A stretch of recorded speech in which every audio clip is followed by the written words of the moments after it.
Good morning, students. Today we are going to see Unit 5 Prose. Water, the elixir of life. It is written by Sir C.V. Raman. Elixir means a magical or medicinal solution, a thing which has medicinal value. So according to this topic, the lesson deals with water is the medicinal solution for our life. About the author. Sir Chandrasekhara Venkat Raman was born on November 7, 1888 in Tiruchirappalli, and he died on November 21, 1970. He was an Indian physicist, means who is specialized in the field of physics. So he carried out creative and innovative work in the field of light scattering. Scattering means spreading. So he found something which is very new in the field of light scattering, light spreading. And he got Nobel Prize for Physics on 1930. So because of that, being a physicist, he got Nobel Prize. He discovered that when light crosses a transparent material, some of them divert, spreads and change direction of the light, which changes the wavelength. So such successive happening is known as Raman scattering. So because of him, it got the name Raman scattering. It resulted and celebrated it as National Science Day on February 28. So February 28 is celebrated as National Science Day. In 1954, India honored him with its highest civilian award, the Bharata Ratna. So he's gone honored by the award Bharata Ratna. We all know that the living organisms in the planet cannot survive without water. We can't able to live without water because it is the basic need for the functioning of all living things on earth. So without water we can't able to live. It is a basic need to live. It carries nutrients to all cells in our body and oxygen to our brain. This water allows the body to absorb the minerals, vitamins, amino acids, glucose and other substances which is needed for us to live. Water sends out toxins and waste from our body. It helps to regulate body temperature. So this water sends out the toxins, the waste things from our body. So we cannot live without water. Without drinking water, we can't able to live. And we are using water in many works. It is safe to say that water is the reason behind Earth being the only planet to support life. So this Sir C.V. Raman says that Earth is the only planet which supports life by giving water. And in this lesson, water, the elixir of life, Sir C.V. Raman brings out how water is absolutely necessary to plants and human life. He says that it is the basic of life. Without water we can't able to survive. He also explains how it also causes evils like flood, soil erosion, etc. He also tells how excess of water can be prevented or saved for good purposes. Now let us read the lesson Water, the Elixir of Life, on the importance of water, an important natural resource. So water is a natural resource we get from rain and as well as from the ground. We call it as groundwater. So it is a natural thing. It is not man-made and all.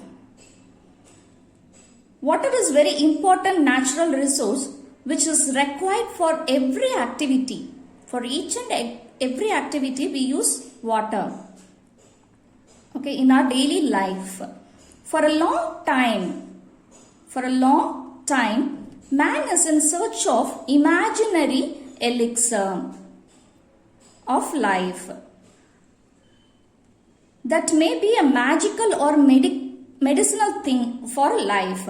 So he was in search of something which has medicinal value. He is imagining that something is having. It may be a solid or liquid or gas which contains medicinal thing which makes us to live for a long time. So the divine Amrita. Okay, so divine means spiritual or heavenly or holy thing. This divine, sometimes we call it as godly things, god or goddesses. Okay, so it means a spiritual, heavenly or holy thing. And this Amrita is a Sanskrit word which refers, this Amrita is a Sanskrit word. It is not a Tamil word or English word. This is a Sanskrit word which is referred as the divine drink. Okay, spiritual drink of the Devas, the god and goddesses. Man thought to live a healthy life for a long time.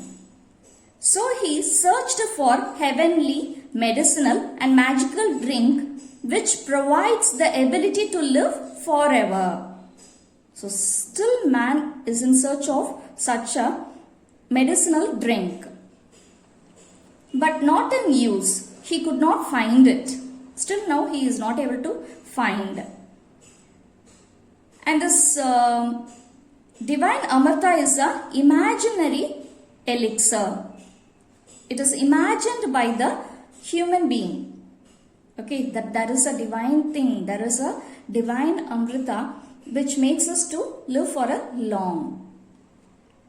But Sir C.V. Raman says that water is a real elixir which is near our hands. It is the commonest of all liquids. Now he recollects the day he was standing on the line which separates the Libyan desert from the valley of the Nile in Egypt. So he was describing or explaining his experience. Okay, so he was experienced by he is explaining the experience when he stood on the line which separates the Libyan desert, okay, from the valley of the Nile in Egypt.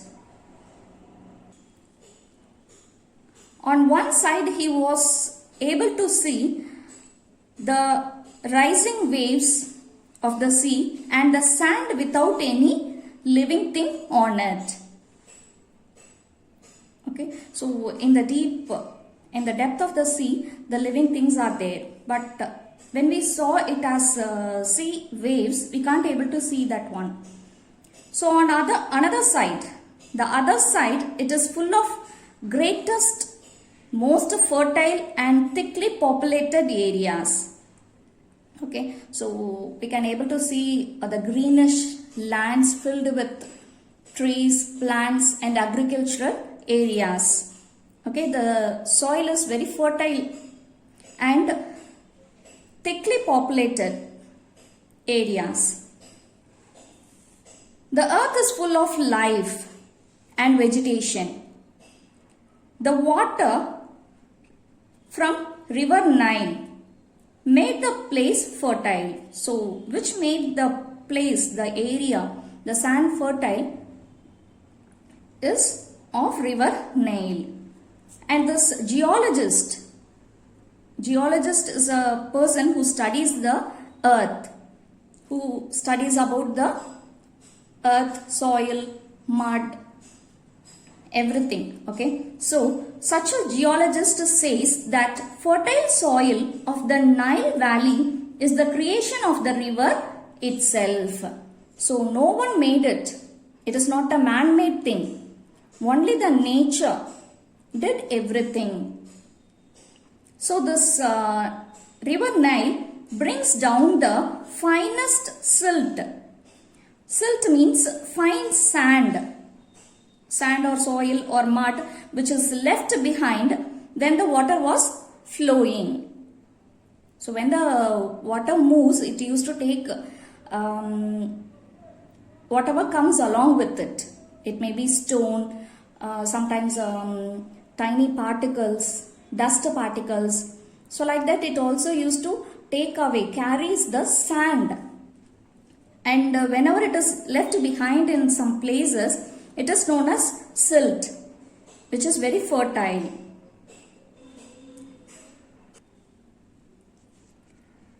The flood water from the raised level of land of Abyssinia and from Central Africa laid the pit through the Nile flows into the sea. So the water which comes from Abyssinia and from Central Africa, it comes through the Nile. The water comes as Nile, okay, flows into the sea. It joins into the sea. It mixes with the sea water. So this C.V. Raman gives this example to stress and highlight that the common water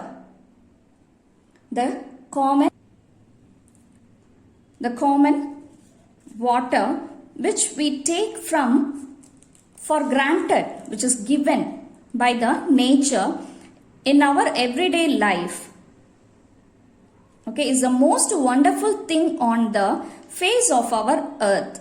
So he is saying that it is granted by the nature. It is a natural thing we get from the earth, surface of the earth.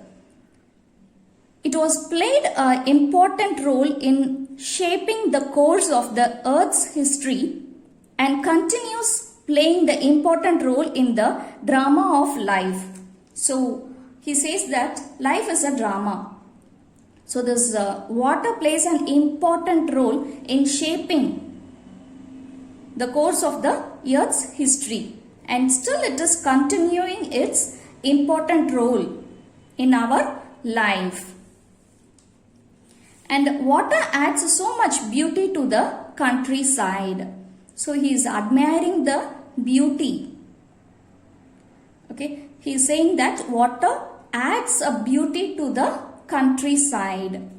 It may be just a little stream, a small stream flowing, okay, or dripping over the rocks, or it may be a little pond by the wayside where the cattle quench their thirst.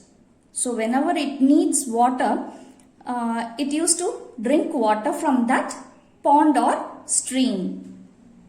So where the cattle drinks water. The rain-fed tanks are seen common in South India. So he says that it is common to see rain-fed tanks, the tanks which is filled with rainwater. It is commonly seen in South India. It plays a main role. It plays an important role and occupies a large area. So in most of the places they used to have this rain-fed tanks. The sad thing is that it is not maintained properly by the people. Okay, so it is not maintained properly. The tank is filled with rainwater. So we have to save it. Whenever we need water, where there is scarcity of water, we can use that, isn't it? So if we maintain it, if we clean it, we can use it. If it is not cleaned, we can't able to use it. So this so C.V. Raman says that it is not maintained properly by the people, but it looks beautiful when it is full of water. When the tank is filled with water, it looks beautiful. And during the sunrise or sunset over on the tanks, so it looks very beautiful when the sun rises or set over on the tank. The water glitters. Okay, the tanks plays an important role in South Indian agriculture. So in southern side, for agriculture, they use water which they stored in the tanks. Okay, so that they can use it to agriculture. Water in the landscape may be compared to the eyes of a human face. So C.V. Raman compared, okay, the water in the landscape as eyes of a human face. It shows the mood of an hour, being bright when the sun shines. Okay, so whenever daytime, when the sun shines, when the brightness of the sun spreads over the water, it used to shine. It turns dark when the sky is cloudy. So after evening, it will get dark. We can't able to see the shining part of the water as we see when the sun shines. One of the most remarkable truth and fact of water is it carries the silt, that is fertile and fine soil with it. So we know that what is fertile soil, which consists of minerals, whatever which is very good for agriculture. Okay, so this water carries the fertile and fine soil with it whenever it moves, as a stream, as a falls, so whatever it may. And the sand is broken into minute pieces while the water carries along with it. So it may be a stone, okay, or a sand. It is broken into minute particles. Then only we can able to get that fine fertile soil. So it is the starting source which shows the color of the water in rain-fed tanks. So according to the sand or mud color, the water changes. The water color of the water changes. So the color of the water differs according to the nature of the earth. That means the sand or mud of the earth. And according to the area from which rain flows in a particular river or lake. So when it rains and that rain water getting in it, in the tank, we can able to see the changing color. Then only we can able to know the difference. Actually, what's the color of the water already in it, and whenever it rains, the new water which is added to it, we can able to see the color of the water. Water that runs fast can carry somewhat large and heavy particles. It can also carry, the water can carry somewhat little bit large and heavy particles. Okay, and small as well as small and very minute particles.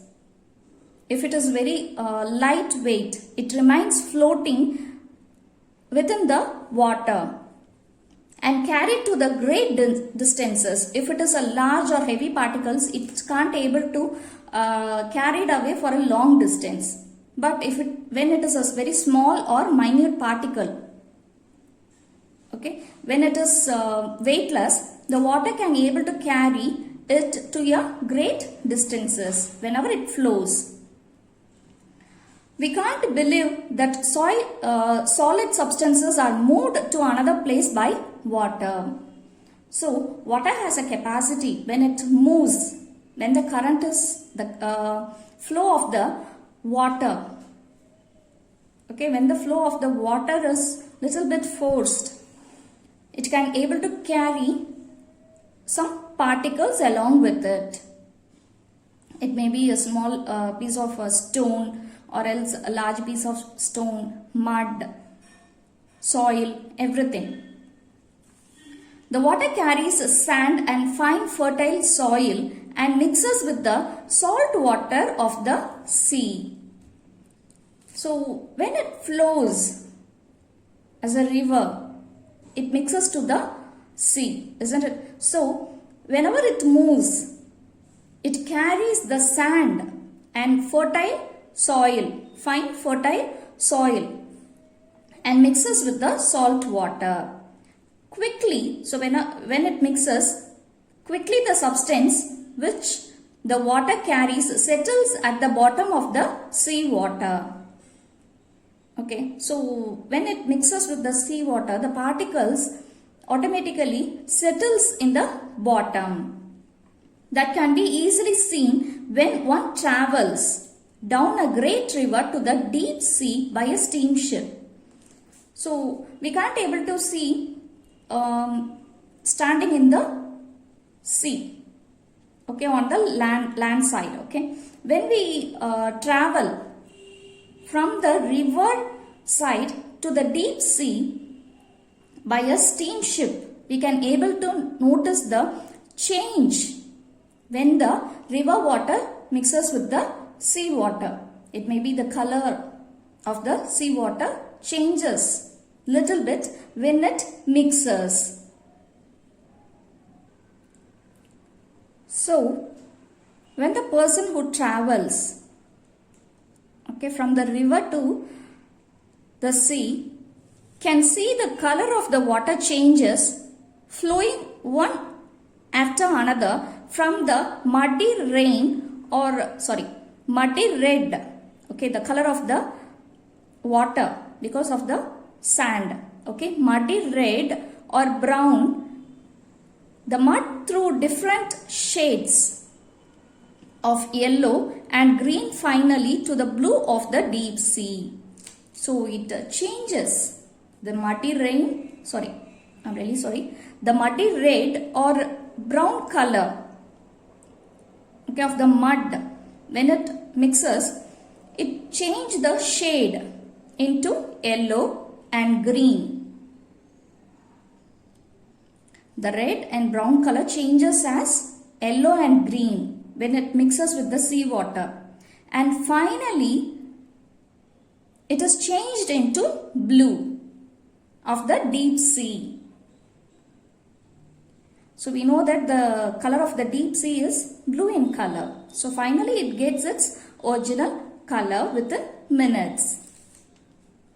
So such great areas of land have been formed by or made by mud settles can be clearly seen on an examination of the soil in alluvial areas. So, alluvial means that area's mud contains sand, clay or good organic matter which is very fertile. Actually, it is a fertile soil with nutrients and minerals, okay, which is very needed for agriculture.